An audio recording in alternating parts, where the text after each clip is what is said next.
Welcome back, everybody.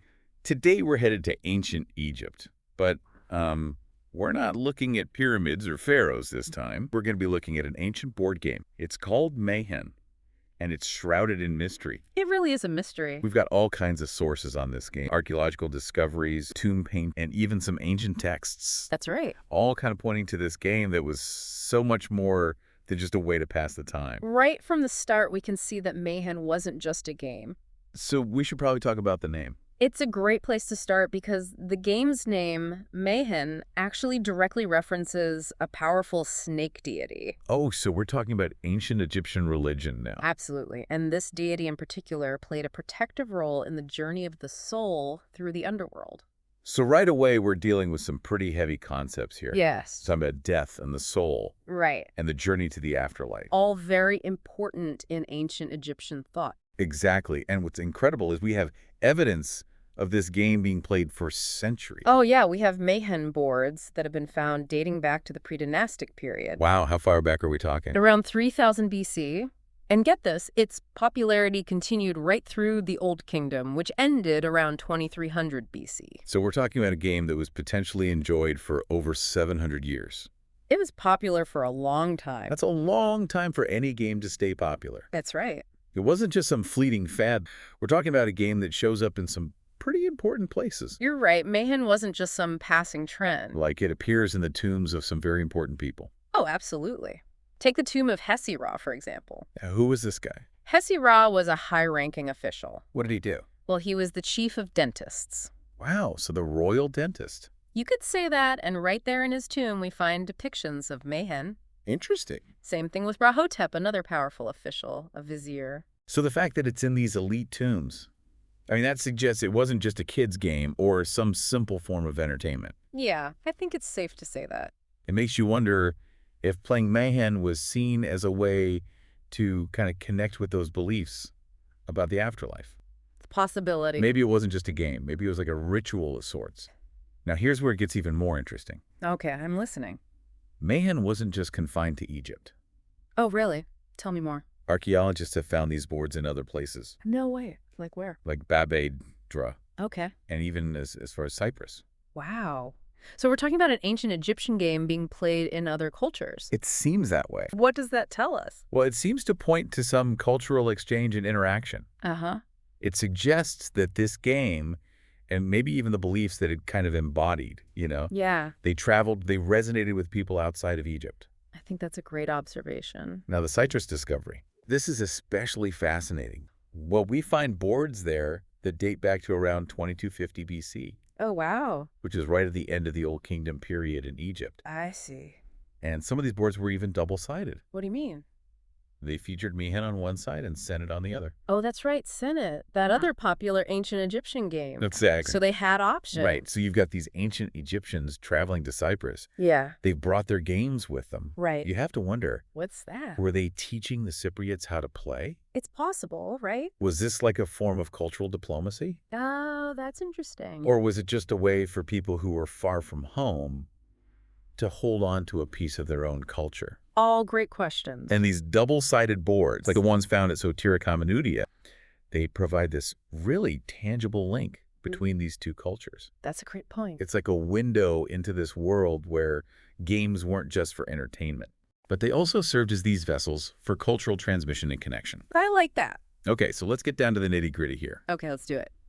What did these boards actually look like? I've seen pictures of them, but I'm having trouble picturing how it all worked. Yeah, well, imagine a coiled snake, and its body forms this spiral track. Okay, so the snake is the board. That's the basic design of a Mehen board. Interesting. And the snake was divided up into these rectangular spaces, Okay. and the number of spaces could vary from board to board. So there was no set number of spaces. It seems that way. So already we're seeing some flexibility in the game setup. That's right. And there are other variations, too. Like what? Well, some boards have these special features, Uh-huh. like hatched spaces, Right. while others feature intricate carvings. It's fancy. For example, the board that's in the Fitzwilliam Museum. Yes. It's known for its unique hatched spaces, which might have had a special significance in gameplay. Interesting. And some boards are really works of art, They are. like with animal heads protruding from the snake's body or figures of geese or ducks just kind of encircling the board. Right. It's clear that a lot of care and artistry went into creating these It boards. seems that way. It wasn't just a slapdash kind of thing. No, they took their time. So, I mean, these details, they add another layer to our understanding of Mehen. In what way? I mean, they suggest that it wasn't just a game, Okay. but perhaps it held like a sacred or ritualistic function. That's a great point. The artistry, you know? Yeah. Maybe it was intended to enhance its symbolic power That's possible. or make it more visually appealing to the gods. Right. It wasn't just the boards that were works of art, though. Really? We also found these incredibly well-crafted game pieces. Like what? Like little lion and lioness figures. Oh, wow, those are cool. They're incredibly rare. And they're often found with... They're usually accompanied by sets of marbles. So they would use marbles to play. That's the theory, at least. Yeah. What color were the marbles? Typically, they were white, but sometimes red or even black. I can just picture those lion and lioness pieces, you know, just kind of prowling across the board. Yeah. It's amazing to think that people thousands of years ago were holding these same objects playing this game. I know. It's incredible, isn't it? Were those lion pieces the only game pieces? It seems that way. How do we know that? Well, we found sets of them in Dynasty Eye tombs. Oh, wow. So really early. Yes. And we see them depicted in artwork like that found in the tomb of Hesirah. Right. The chief dentist. That's the one. But here's the thing. What's that? Even with all this evidence, the exact rules of Mehen, they're still a mystery. Really? So we've got this beautifully crafted board, Right. intricate pieces, Yeah. even scenes in tombs showing people playing, but nobody wrote down the instructions. Not that we found. That's so frustrating. It is a bit of a puzzle. It really is. Like, we have all these pieces, but Mhm. we're missing the instruction manual. It's true. We're left to kind of piece together clues from the archaeological record. So we're basically just making educated guesses about how the game was played. Pretty much. So what's the most popular theory out there?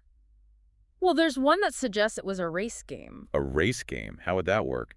The idea is that players would move their pieces from the snake's tail to its head. Okay, so they're racing across the board. Right. And this journey, it could have symbolized the journey of the bat.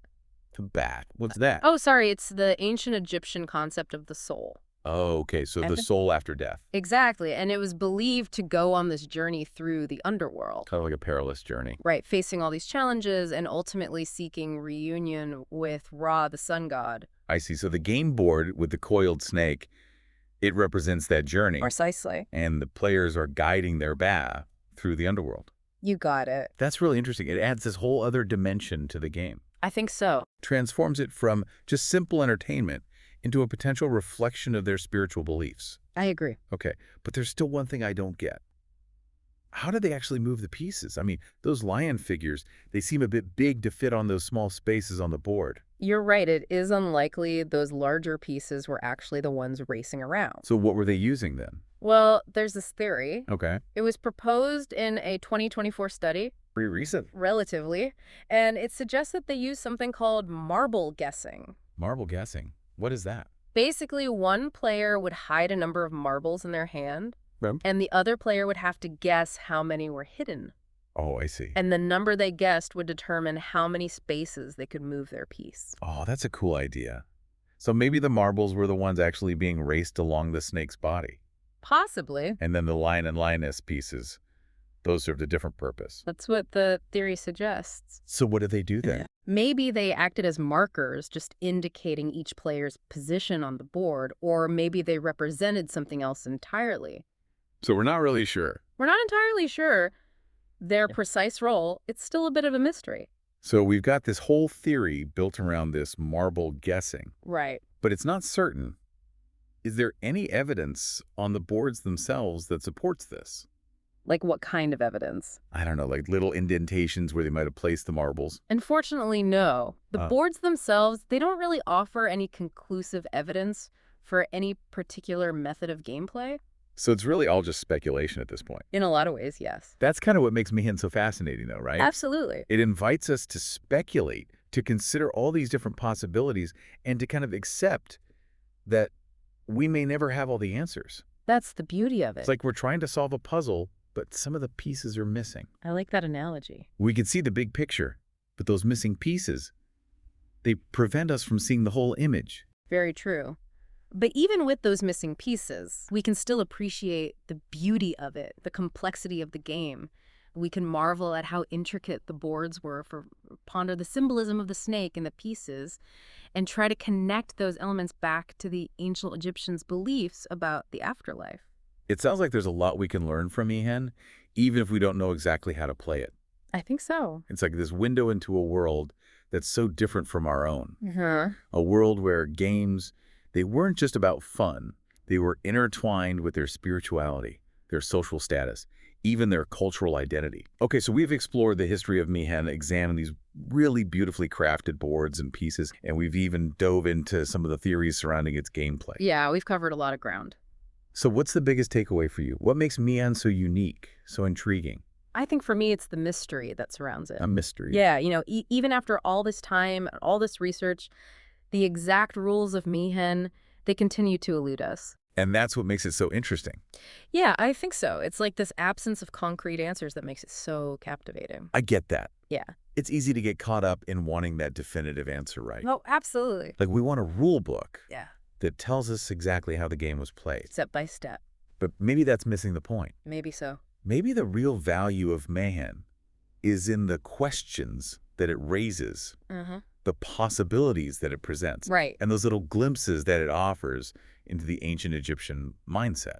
Precisely. Mehen challenges us to think beyond just the literal. To think more symbolically. Right. To consider those symbolic and even metaphorical meanings that might be embedded within the game. Okay. It encourages us to acknowledge that our understanding of the past is always going to be incomplete. That we'll never have the full picture, and that it's always subject to interpretation. Right. There's not just one right answer. So instead of searching for that one right answer, Right. we should be embracing the multiple interpretations, the multiple possibilities that Mehen offers. What if, instead of being this really rigid set of rules, what if Mehen was more of a fluid experience, Okay. adaptable to different contexts and different players? What if the gameplay itself was less important than the symbolic journey it represented? Now that's an interesting thought. It really challenges our modern way of thinking about games. Well, we think of games as having these fixed rules, and there has to be a clear winner and a clear loser. Right, a clear outcome. Yeah. But maybe for the ancient Egyptians, the experience of playing Mehen, of engaging with those beliefs about the afterlife, Right. maybe that was more important than the outcome of the game itself. It's definitely a possibility. It's amazing how a game that's been silent for thousands of years can still speak to us today. I know, it really is remarkable. Mehen reminds us that there's always more to discover, more to question, and more to learn about the richness and diversity of human history. Couldn't agree more. And who knows? Maybe someday a new discovery will unlock those remaining secrets of Mehen. Yeah, that would be amazing. But until then, the mystery endures, It does. inviting us to keep exploring and to keep imagining. And that's the beauty of it. Mehen reminds us that the past is not this static, finished story, but an ongoing conversation. It's an invitation to engage with our ancestors, Yeah. to learn from their beliefs and practices, to really appreciate that enduring power of human creativity and ingenuity. So the next time you encounter a snake, maybe you'll think of Mehen And those ancient Egyptians. and those ancient Egyptians who played this really enigmatic game. That's a great way to put it. Imagine yourself sitting beside them, rolling those marbles, moving those lion and lioness pieces, and embarking on this journey through all the twists and turns of that snake's path. What a journey it must have been. And as you're playing, remember that you're not just playing a game. You're connecting with a piece of history, a little fragment of human experience that continues to resonate across millennia.